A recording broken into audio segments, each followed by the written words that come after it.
Hey everyone, welcome to Engage. I'm going to walk you through the 9-step process that I use to reload for precision rifle. The first step is depriming the brass. I use this redding to capping die, but just about any die will do.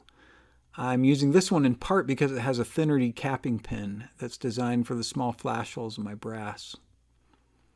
So here I'm just removing the primer. I'm not resizing at all. This helps to make it easier to empty the water out when I wet tumble, and on a good day I'll use that RCBS tool to clean out the primer pocket with a little metal brush attachment.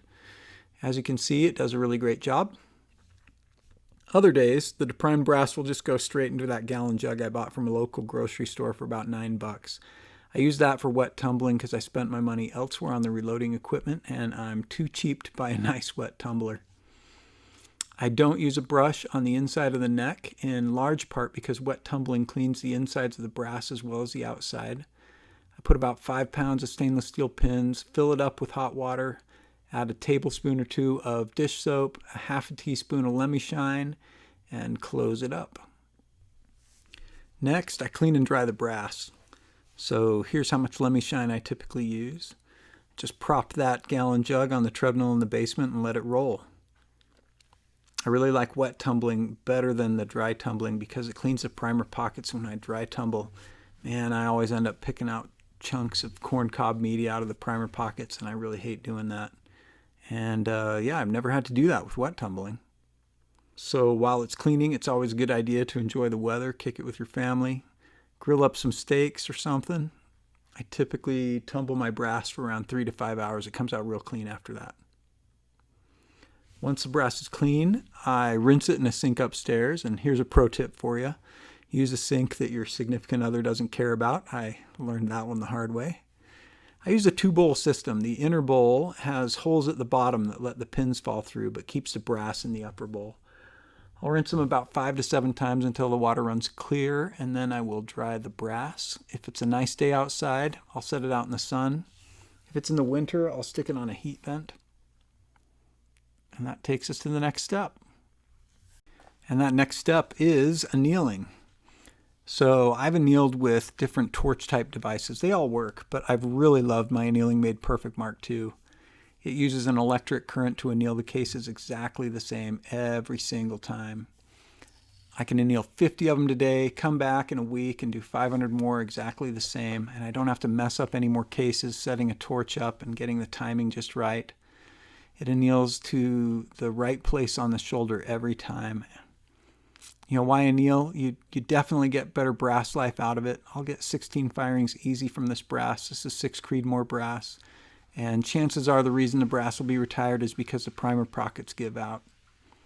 Annealing also makes it so that when I resize the necks and shoulders, I get less spring back.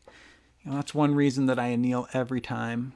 The cartridges, they just come out all the more consistent after resizing when I anneal them. It also provides a more uniform neck tension, which is key for getting smaller extreme spreads in velocity. As you know, that's super important for accuracy in precision rifle shooting. Next, I lube up the brass. 3 quick points there. First, I use Hornady One Shot or another water-based lube, in part because it's really easy to rinse off. If you use a lanolin-based lube, you really have to dry tumble it, and that leads to the primer pockets getting a bunch of junk in them, which you know I really hate removing. Second, I spray a little bit of the lube so that it gets into the necks. That's because when I'm trimming the cases, my trimmer has a little mandrel, and I found that it just works a lot better if I have a little bit of lube in there.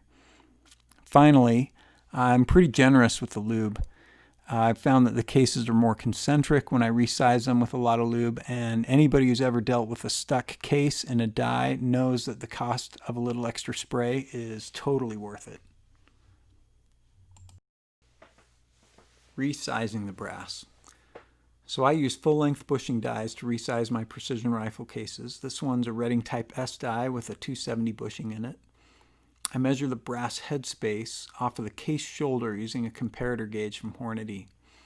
I'm looking to bump the shoulder back about 2 thousandths. After the first firing, the cases come out formed to the chamber, and I want to bump that back just a little bit to ensure it chambers correctly, even if there's a little bit of dust or grime in the chamber.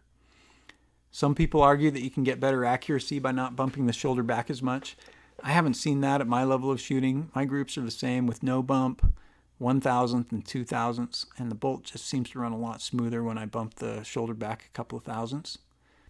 For my precision rifle loads, I use full-length sizing dies.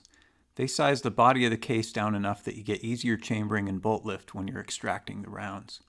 When I've just done neck sizing, after a couple of firings the bolt lift can get really difficult. Bushing dies have an interchangeable neck bushing that allows you to optimally size the neck of the brass to the desired neck tension. That's important to be able to swap that out if you have different brands of brass with different thicknesses at the neck. You can use different bushings to get the same 2,000ths of neck tension even when you switch brass, or you can adjust the neck tension up or down with the different bushings to optimize your load. So with this brass, you can see that once we run it through the sizing die with the bushing, it ends up at 0.270 for the external diameter. And if I take a finished round, the finished round ends up at 0.272. So we have about 2,000ths of neck tension there. The die is really pretty easy to set up and operate. This is the 270 bushing. Again, you don't get much spring back after you do annealing on your brass, so this ended up being the exact right bushing to use. When I put it back together, make sure you put that little spacer in on top of the bushing. Don't torque it down all the way.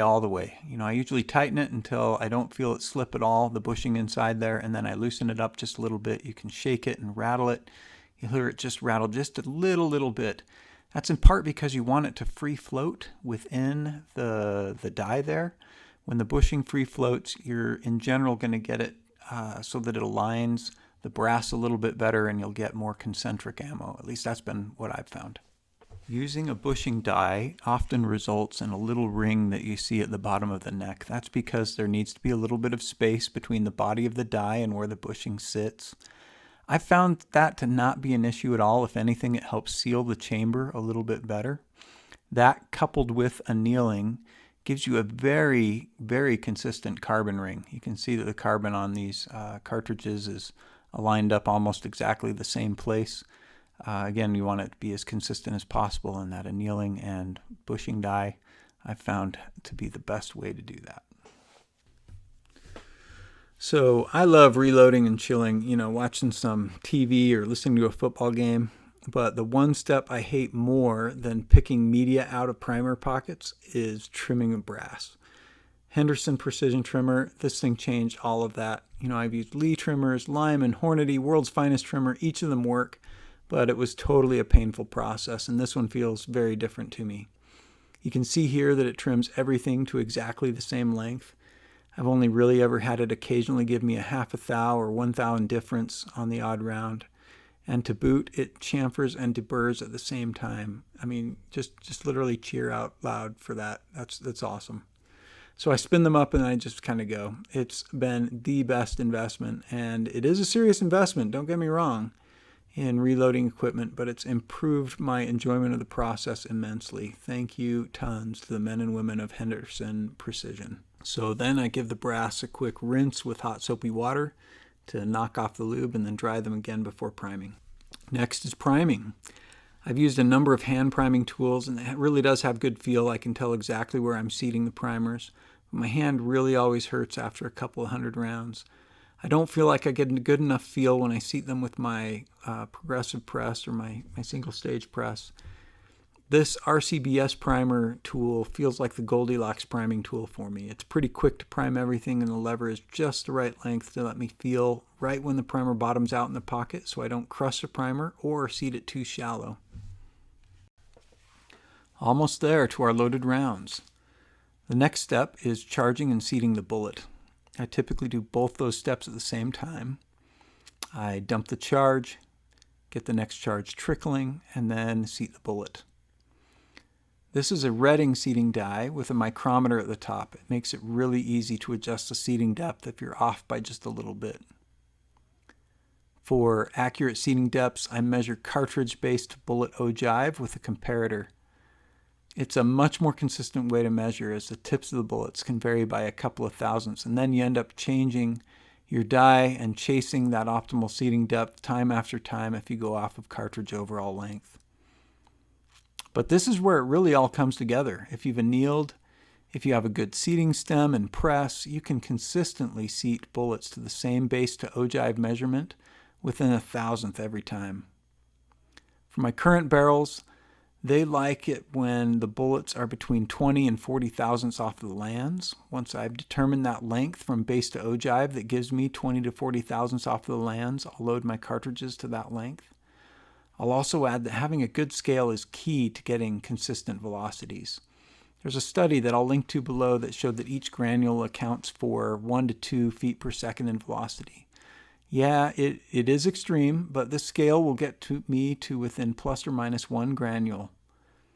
I've gotten good results with a Hornady powder charger, with a Lyman Gen 6 auto trickler, but my SDs are the lowest with this scale, and it's pretty fast. Once I get everything kind of set up and rolling, it's about 10 seconds a round. So, why did I drop the cash on a super nice scale when I wouldn't even buy a decent wet tumbler? The amount of powder being off is one variable that I can eliminate with equipment, so I opted to invest in the quality scale. Once they're all seated, I'll mark up the bottoms of them. It makes it a lot easier to identify which brass are mine at a match when multiple people are shooting 6 Creedmoor, for example. It also helps me to know what firing I'm on for the brass. For example, I'll mark the brass that's been on its 5th firing with orange, and then green for the brass that's on its 6th. I typically throw all my spent brass into the same bag, so that way when I get home I can sort it and keep track of how many firings the brass has for reloading. That pretty much wraps it up. Let me know what questions you have in the comments below, and don't forget to like and subscribe. Here's to small groups, small extreme spreads, and many impacts.